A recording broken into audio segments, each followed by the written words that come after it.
स्वागत है आपके एन की क्लासेस में। आशा करते हैं आप सब अच्छे होंगे। तो आइए हम चलते हैं आपके अगले टॉपिक। कल हम लोगों ने पढ़ा है गति के 3 समीकरणों का कलन विधि से निगमन। आज हम पढ़ने वाले हैं चतुर्थ समीकरण, जो nवें सेकंड में विस्थापन के बारे में बताया गया है। ये हालांकि परीक्षाओं में नहीं पूछा जाता, इज नॉट फॉर एग्जाम, ये परीक्षाओं के लिए नहीं है, केवल इसे पढ़ना है और हमें समझना है। क्या पता सवालों में कभी कभी उपयोग में आए। इसका ये सूत्र हम निगमन करेंगे बेटा, हम निकालेंगे गति के प्रथम समीकरण। क्योंकि हमने पढ़ा है v बराबर u प्लस a, हमने पढ़ा है v बराबर u प्लस a। बस हमें ये ध्यान रखना है कि हमारा v कैसे आया है, v क्या है, वेग क्या है, वेग v है क्या, वेग है हमारा विस्थापन परिवर्तन की दर। जैसे ही विस्थापन परिवर्तन की दर मतलब वेग क्या, यानी कि हम कह सकते हैं कि इस वेग को हम विस्थापन परिवर्तन की दर कह सकते हैं, यानी ps अपॉन dt से लिख सकते हैं ps बटा dt।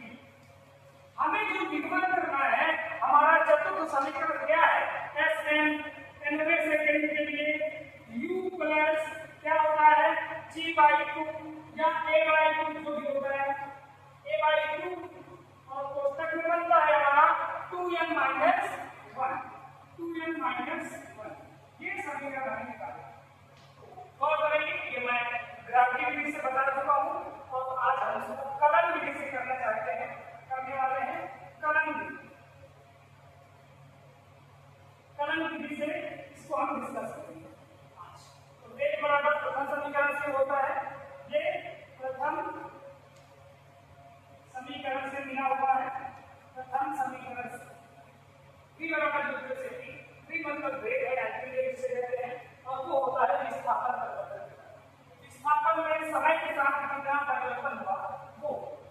अब u प्लस a ये प्रक्रिया अभी चलेगी, और यहाँ पे हम जो है मान रखने वाले हैं, हम यहाँ पे मान रखने वाले हैं, और एक काम करेंगे, हम लोग इसका निकालेंगे मान dt को पक्षांतर, dt को पक्षांतर करेंगे, और यहाँ पर फिर करेंगे हम क्या, समाकलन। dt को पक्षांतर करके कर देंगे समाकलन। चलिए, तो ds बराबर आपका बना u प्लस at और dt बराबर ऐसे, ये चला ds बराबर वाला u प्लस at dt। अब दोनों पक्षों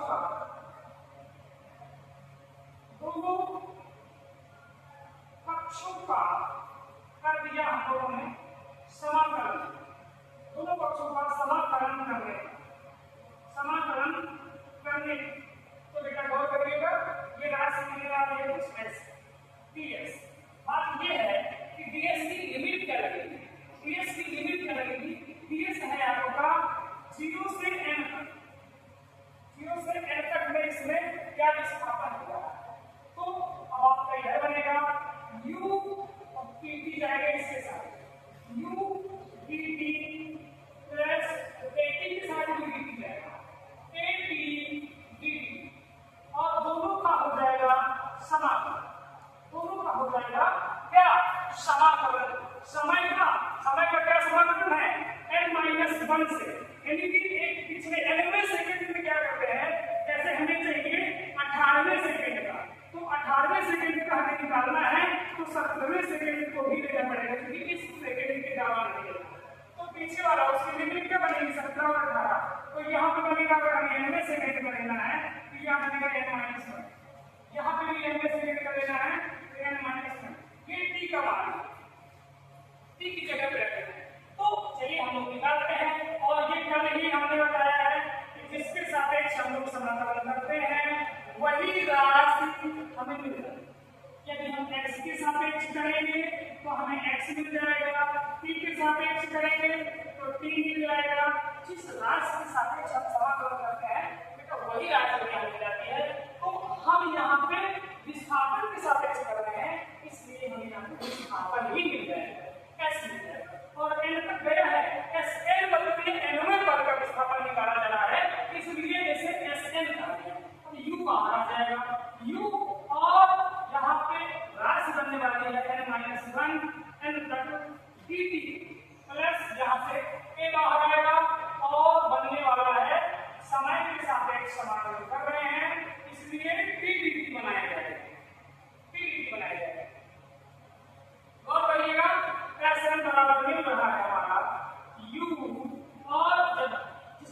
x करते हैं वही राशि आ जाती है, तो dt के सापेक्ष होगा तो t ही आ जाएगा। t क्या है? समय। अब इसकी लिमिट क्या लगेगी?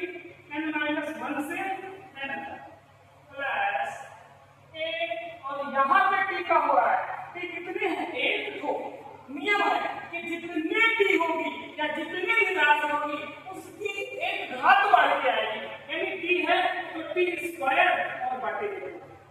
अगर t क्यों होता, t क्यूब होता तो t घात 4 बटा 4 बन जाता है इसका समाकलन। ऐसे पूछा यदि समाकलन x की घात 5 है dx में तो इसका राशि आएगी x की घात 6 बटे 6। एक घात बढ़ के आती है तो यहाँ पे t1 का t स्क्वायर बटे 2 ऐसे करके आएंगे, और लिमिट लगेगी n-1 से n तक। बीच का हमें निकालना है। चलिए तो ऐसे बराबर बन गया u, और एक बार लिमिट कैसे करते हैं? पहले upper limit minus lower limit, तो पहले अपर लिमिट लिखते हैं, तो अपर लिमिट t की जगह लिखेंगे n माइनस, फिर n-1 लिखेंगे n-1 ऐसे। ये माइनस के कारण यहाँ पे घटने के कारण कोष्टक जरूर रखेगा प्लस a, और इसका मान बटे वाले 2 का मान अलग हो गया क्योंकि वो कांस्टेंट बन रहा है, वो बदलता नहीं है, तो उसकी बदलेगा नहीं, केवल हम लिमिट लगाएंगे t स्क्वायर n-1 से n तक। अब यहाँ हमारी राशि मिलने वाली है Sn बराबर u, और कोष्टक तोड़ेंगे n माइनस n और माइनस माइनस का प्लस 1, ऐसी राशि मिलने वाली है प्लस a/2। ऐसे बनेगा t की जगह n, पहले upper limit minus lower limit, तो पहले t की जगह n रखेंगे, n स्क्वायर हो गया माइनस, फिर t की जगह n-1 रखेंगे, स्क्वायर है स्क्वायर लगाएंगे, और ये अब इसके बाद चलेंगे u, और यहाँ पे प्रक्रिया होगी n से n तक जाएगा, बचेगा a प्लस a/2, और यहाँ पे लगने वाला है सूत्र तो n माइनस, और यहाँ पे आएगा सूत्र बनेगा a माइनस b का होल स्क्वायर। पहले a स्क्वायर में पहले करते हैं का स्क्वायर प्लस b स्क्वायर 1 का स्क्वायर माइनस 2 में भी 2 और n/1 ऐसे। ये बनने वाला है ऐसे बराबर आपका, ये योग नहीं है, ये विस्थापन है, ध्यान रखिएगा nवें पद का विस्थापन है, तो u एक टर्म u बना प्लस a/2 बना, u बना a/2 बना, और यहाँ बनने वाला है n स्क्वायर माइनस, कोष्टक तोड़ेंगे तो फिर से n स्क्वायर माइनस 1 का माइनस 1 माइनस माइनस का प्लस, तो एक टर्म 2n, n स्क्वायर से n स्क्वायर कट गया। यहाँ पे आपकी राशि बनने वाली है, बेटा ध्यान दीजिएगा, ये राशि बनने वाली है Sn बराबर u प्लस a/2 और कोष्टक में क्या बनेगा? पहले 2n और माइनस में बन जा रहा है 1। यही आपका nवें पद का विस्थापन का समीकरण है। नोट करिए।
कमान जो एक त्वरण है, तो गुरुत्वीय त्वरण को बेटा हम सॉरी यहाँ पे ए लिख दिए थे, गुरुत्वीय त्वरण को जी से दर्शाते हैं, स्मॉल जी, गुरुत्वीय त्वरण को स्मॉल जी से दर्शाते हैं। और यहाँ पे स्मॉल जी कमान 9.8 पूरे टोटल 9.8 मीटर प्रति सेकंड स्क्वायर या लगभग 10 मीटर प्रति सेकंड स्क्वायर होता है। इसमें कोई वायु या कोई अन्य प्रतिरोध काम नहीं करता, कि वायु का भी हम यहाँ पे समझते हैं कि वस्तु पर कोई और दूसरा बल काम नहीं कर रहा, उस वस्तु में केवल और केवल गुरुत्व बल ही काम कर रहा है, यहाँ तक कि वायु भी उस पर अपना बल नहीं लगा रही है। फ्री फॉल यानी कि यहाँ वस्तु में वायु या अन्य कोई प्रतिरोध, वायु या कोई अन्य प्रतिरोध कार्य नहीं कर, ये कभी के नियम है।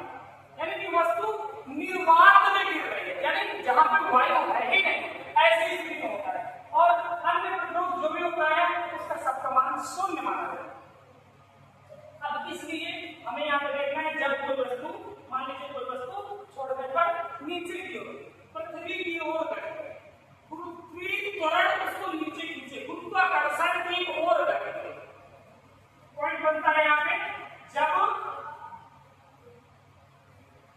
कोई वस्तु ऊपर से नीचे की ओर, अर्थात गुरुत्वाकर्षण की ओर, पृथ्वी की ओर गति करे, ऊपर से नीचे की ओर, यानी तब यहाँ पे चीज जो लिया जाएगा, जो गुरुत्वीय त्वरण बनेगा, तो वस्तु ऊपर से नीचे की ओर गति करे, तब जी जो होगा गुरुत्वीय त्वरण वो आपका ऋणात्मक लिया जाएगा। इसलिए गुरुत्वीय त्वरण जो बनेगा, गुरुत्वीय त्वरण बनेगा माइनस जी। क्या माइनस जी नहीं बनेगा सर, प्लस जी बनेगा। क्यों? क्योंकि जब दोनों दिशाएं एक समान, जब वस्तु की गति की दिशा और गुरुत्वाकर्षण बल की दिशा एक ही ओर हो, तब दिशाएं समान हो जाती हैं, तब गुरुत्वीय त्वरण धनात्मक हो जाएगा। जब वस्तु भी नीचे की ओर गिर रही है और पृथ्वी भी नीचे की ओर खींच रही है, वस्तु तो नीचे एक ही दिशा में गति कर रही है, तो वहां पे गुरुत्वीय त्वरण आपका धनात्मक लिया जाता है। और जब वस्तु पृथ्वी वस्तु को नीचे की ओर खींच रही है और हम इस पर विपरीत दिशा में बल लगा रहे हैं, किसी वस्तु को हम उठाने की व्यवस्था से करती है, वो अगर वो आधार हटा लिया जाए तो वस्तु कहां जाएगी, नीचे की ओर जाएगी। तो यह वस्तु जब नीचे की ओर गति कर रही है, नीचे की ओर गति कर रही है, क्योंकि वहां गुरुत्वाकर्षण नीचे की ओर कर रहा है, और हम इसके विपरीत इसे ऊपर ले जाए, वस्तु नीचे की ओर जा रही है और हम इसके विपरीत ऊपर की ओर ले जाए, तो यहाँ पर गुरुत्वीय त्वरण लगेगा ऊपर की ओर, वस्तु की ऊपर की ओर जाने का गुरुत्वीय त्वरण लगेगा वो ऋणात्मक है। तो यहाँ जब कोई वस्तु ऊपर से नीचे जा रही है तब गुरुत्वीय त्वरण धनात्मक रहेगा। और करिएगा तब आपकी जो गति के तीन समीकरण है, आपने गति के तीनों समीकरण पढ़ा है। पहला पढ़ा है v बराबर u प्लस at बराबर, दूसरा पढ़ा है s बराबर ut plus half at square पढ़ा है, तीसरा पढ़ा है हमने v स्क्वायर बराबर u स्क्वायर प्लस 2as, ये पढ़ा है। यहाँ पे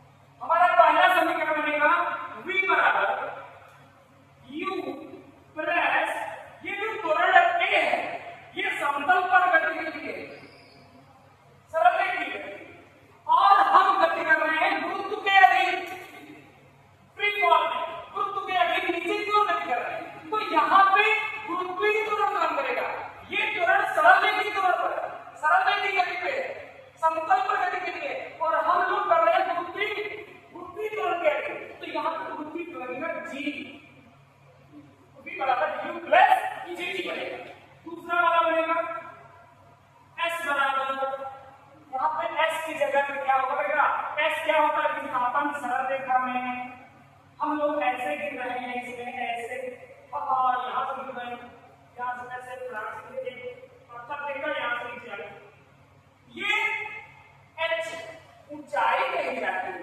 अब यहाँ से कोई वस्तु आप ऊपर, कुआं होता है, कुएं के ऊपर से किसी वस्तु को फेंकिए यहाँ से और यहाँ पहुंचा और यहाँ से देखा जाए तो ये क्या है, ऊंचाई है। तो जब कोई वस्तु स्वतंत्रतापूर्वक ऐसे नीचे गिर रही होती है तो उसकी जो दूरी होती है जिसे हम s कहते हैं, जो विस्थापन होता है उसे h कहते हैं। h हाइट बनती है। जब ऊपर से नीचे कोई वस्तु गिरती है तो उसकी द्वारा चली गई जो दूरी है वो बनेगी क्या, हाइट, वही ऊंचाई बनती है। तो सरल रेखा में हम s लिखते हैं और ऊंचाई से गिरने पर या फ्री फॉल में ऐसे हम दूसरी तरह के भी हम उसे h लिखते हैं। h बराबर बस वही ut, तो ut प्लस 1/2 और a की जगह क्या लिखेंगे बेटा, g लिखेंगे, gt। h बराबर ut plus half gt square, ये बन जाएगा। अब तीसरा समीकरण करते हैं, तीसरा बनता है v स्क्वायर बराबर, तो v स्क्वायर बराबर u स्क्वायर प्लस 2, जैसे वहां पे a होता है इसमें g होता है और उसमें s होता है इसमें h होता है, तो v स्क्वायर बराबर u स्क्वायर प्लस 2gh। अब वही चीज दोबारा फिर से समझते हैं। क्या समझते हैं, जब कोई वस्तु, अब पढ़ते हैं, जब कोई वस्तु नीचे से ऊपर जा रही है, अब हम पढ़ेंगे जब कोई वस्तु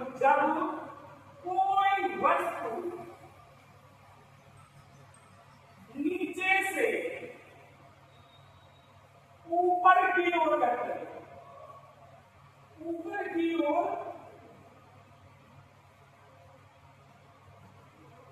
कटिंग करें, तब के लिए हम सुनाएंगे, तब के लिए बताते हैं। जब कोई वस्तु नीचे से ऊपर की ओर कट करे तब हमारा जी जो होगा, त्वरण जो बनेगा, जिसे हम गुरुत्वीय त्वरण कहते हैं, गुरुत्वीय त्वरण जो बनेगा वो बेटा यहाँ पे निगेटिव दिया है। क्यों? क्योंकि पृथ्वी उस वस्तु को नीचे की ओर खींचने का प्रयास करती है और हमारे द्वारा लगाया गया बल या किसी व्यक्ति के द्वारा लगाया गया बल उसे ऊपर की ओर ले जाए। जैसे आपने ढीला देखा, कोई पत्थर फेंका तो पत्थर ऊपर की ओर हमने फेंका, तो ऊपर में आप ऊपर की ओर हमने बल लगाया, जब आपने बल लगाया तो कुछ दूर तक वो ऊपर गए, वो बल के कारण ही ऊपर गए, बल के कारण ही ऊपर गए, तो ऊपर की ओर जब गई वस्तु तब उसमें बल पृथ्वी लगा रहे नीचे की ओर, आपका बल लगा रहा है ऊपर की ओर, मतलब एक ये दोनों बल एक दूसरे की विपरीत दिशा में, एक बल नीचे की ओर काम कर रहा है, एक बल ऊपर की ओर काम कर रहा है। तो यहाँ पे जो दूसरी त्वरण लगेगा वो माइनस का लगेगा, माइनस दिशा में होता है, माइनस चिन्ह हो जाता है कि वो वस्तु विपरीत दिशा में। चलिए अब यहाँ पे रखेंगे तीनों समीकरण आपको उसी प्रकार से, तो v बराबर u माइनस gt बनेगा, उसी तरह से दूसरा बनेगा h बराबर ut minus half gt square, और तीसरा वाला आपका समीकरण बनेगा, तीसरा वाला ये बन जाएगा इसी जैसे आपका बनेगा v स्क्वायर बराबर u स्क्वायर माइनस 2gh। बेटा ये आपके गति के समीकरण गुरुत्व के आगे के बहुत इंपॉर्टेंट है, सवालों में हल करने के लिए आएंगे और आगे हम क्लास में इससे संबंधित कुछ न्यूमेरिकल भी बताने वाले हैं जो बहुत अच्छे हैं, आपको पढ़ने में बहुत आनंद आएगा। इसलिए क्लास बिल्कुल मिस ना करें, मन लगा के पढ़ें। नोट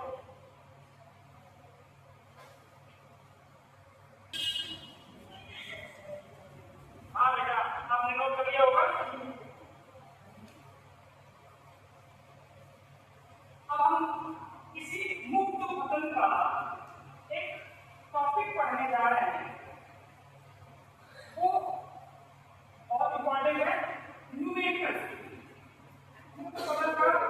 इसमें दो केस बनते हैं, वस्तु को जब फेंका जाता है मुक्त पतन में, जब सपोज दैट ये हमारी पृथ्वी है और हम पृथ्वी से किसी वस्तु को ऐसे, किसी पत्थर को ऐसे फेंकते हैं और वो जा करके पुनः जमीन में मान लीजिए वो ये ऊंचाई तक गई, x ऊंचाई तक वो वस्तु गई, और तो इसमें पूछा जाता है और उसके जाने का वेग कितना है, यानी ऊपर गई तो उसका वेग मान लीजिए u ऊपर जाएगा। यहाँ पे अंतिम वेग एक स्थिति होती है कि जब वस्तु को फेंका जाता है तो ऊपर जाने के बाद एक अधिकतम ऊंचाई पर जाती है और कहीं ना कहीं से वो वापस आती है। तो जिस बिंदु से वो वस्तु लौटती है उस बिंदु पर उसका वेग जो है शून्य होता है। जिस बिंदु तक अधिकतम ऊंचाई जहां पर वस्तु जा सकती है उसके बाद उसका वेग शून्य हो जाता है और वह पुनः वापस लौटने का होता है। अब यहाँ पे एक टॉपिक बनता है कि लॉजिक है कि जितनी वेग से आप समझना है, इसका नियम है कि जितनी वेग से वस्तु ऊपर जाएगी वस्तु उतनी वेग से नीचे गिरेगी। जितना समय उसे ऊपर जाने में लगेगा अधिकतम ऊंचाई h ऊंचाई तक जाने में जितना समय लगेगा उतना ही समय उसे आने में लगेगा। मान लीजिए ये बिंदु A है, A से हमने वस्तु को फेंका, वस्तु B तक गई और C में लौट के आई, तो वस्तु का A से B तक जाने का समय कितना है, हमने मान लिया t समय लगा। तो यदि t समय लगा तो t समय उसे लौटने में भी लगेगा। जितने वेग से वो गई उतने ही वेग से वो लौटेगी नहीं। हाँ, एक चीज बदलता है यहाँ पे त्वरण। जब वस्तु ऊपर की ओर जाती है तो जो त्वरण होता है वो माइनस का g है, और जब वस्तु नीचे की ओर आती है तब वस्तु का जो त्वरण लिया जाएगा वो प्लस का g दिया जाएगा। ये मतलब यदि सवाल में पूछ लिया कि इसका यहां से अधिकतम कितनी ऊंचाई है जमीन से, वो वस्तु जब ऊपर गिरी है कि वो अधिकतम कितनी ऊंचाई तक गई वो नहीं पाता। तो एक चीज हम पॉइंट लिख के ले रहे हैं, उस पॉइंट को ध्यान में रखना पड़ेगा। सबसे पहले वही पॉइंट आपको ध्यान में रखना पड़ेगा कभी सवालों को हल करने के लिए। वस्तु को जिस वेग से ऊपर फेंका जाता है, वस्तु को जिस वेग से ऊपर फेंका जाता है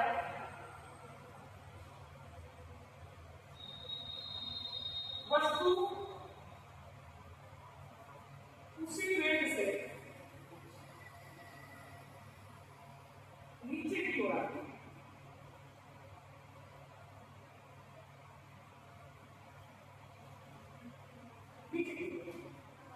दूसरा पॉइंट हमें समझना है कि अधिकतम ऊंचाई जाने में h ऊंचाई जाने में तथा वहां से नीचे उसी बिंदु तक उसी आधार पर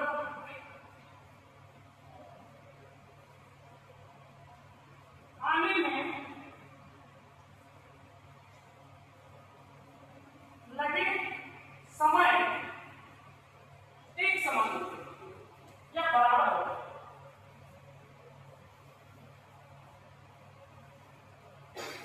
मतलब आपको समझना है कि जितना समय ऊपर जाने में लगा है उतना ही समय नीचे आने में लगता है। और एक चीज, जब वस्तु यहाँ से ऊपर जा रही एक बिंदु ऐसा होता है जब उसके ऊपर वस्तु नहीं जाती, समझा? तो वहां पे अधिकतम ऊंचाई पर वस्तु का वेग क्या हो जाता है, शून्य।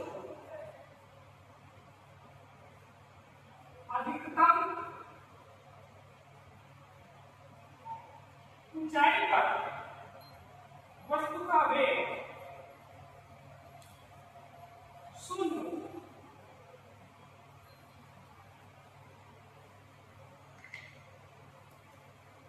ये ध्यान रखना।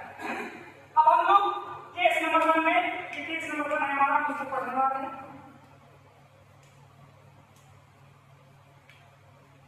चलिए हम लोग पढ़ने वाले हैं कि अधिकतम ऊंचाई कितनी होगी। हम पढ़ने वाले हैं अधिकतम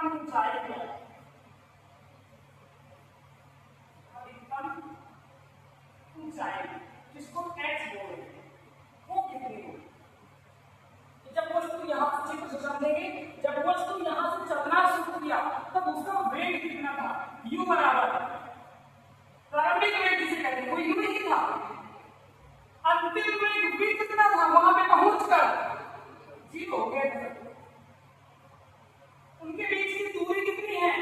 जो आपका h था वो h ही है। ऊंचाई मान लीजिए हमने h मान लिया। अब वहां पे हमें निकालना है कि लगने वाला त्वरण कितना होगा। एक कितना लगेगा? माइनस में g लगेगा। तो हमारे पास गति का एक समीकरण होता है, इसको कहते हैं गति का द्वितीय समीकरण। गति के द्वितीय समीकरण, गति का द्वितीय समीकरण क्या होता है कि v स्क्वायर बराबर u स्क्वायर माइनस 2gh ये बनेगा। कब? जब गुरुत्व के अधीन होगा, तो गुरुत्वाकर्षण की काम कर रहा हूं, तब v क्या हो गया? 0 का स्क्वायर 0 हो गया। u मतलब u ही है, तो u स्क्वायर माइनस 2gh ये बनेगा। अब ये का ध्यान देना है कि 2gh को इधर ले आओ, अच्छा ना करो, तो 2gh बराबर u स्क्वायर बनेगा। अब h निकालना है, h निकालना है तो u स्क्वायर बटा में 2g आ जाएगा। ये अधिकतम ऊंचाई होगी। अब मैं यदि कहूं कि हवा में वस्तु कितनी देर तक रही, यानी कि उसको कहा जाता है उड्डयन काल। उड्डयन काल यानी हवा कितनी देर तक उड़ रही, हवा में कोई वस्तु कितनी देर तक उड़ रही। जब फेंका ऐसे से गई फिर ऐसे आई, यानी उसको जाने में कितना समय लगा, फिर आने में लगा, तो टूटी लगा ना। अब आप यहाँ पे समझिए कि उसका उड्डयन काल कितना है, उड़ने में कितना समय लगा। तो वो समय के लिए हम लोग व्यंजक निकालने वाले हैं। तो सबसे पहले क्या करेंगे? बताया गया है कि जितना समय जाने में लगता है उतना आने में लगता है, तो पहले हम जाने का समय निकाल लें और उसका दोगुना कर देंगे तो हमें पूरा समय मिल जाएगा। तो हम पैसा उड्डयन काल होता है, उड्डयन काल का परिभाषा क्या बनाएंगे? वस्तु जितनी समय तक वायु में रहे, हवा में रहे, वह उसका उड्डयन काल है। वस्तु जितनी समय तक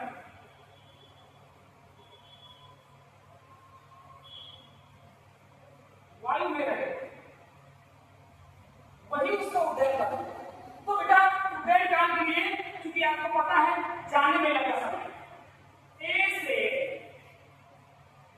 बी में लगा समय, इसके लिए हम लगाएंगे v बराबर u प्लस 80, v बराबर u प्लस 80 से। तो जब जा रहा है तो कितना समय लगेगा वहां से वहां तक जाने में? यहाँ पे और करिएगा, a यहाँ पे कितना है? माइनस g, जाने के लिए माइनस g है, तो b वहां पे समाप्त हो गया, शून्य। u माइनस gt बनेगा, तो क्या करेंगे? gt को इधर ले आओ, gt बराबर u, तो t बराबर कितना लगा? बटे में g आएगा, u बटा g। बेटा जाने में अगर इतना समय लगा है तो आने में भी इतना ही समय लगेगा। इसलिए उड्डयन काल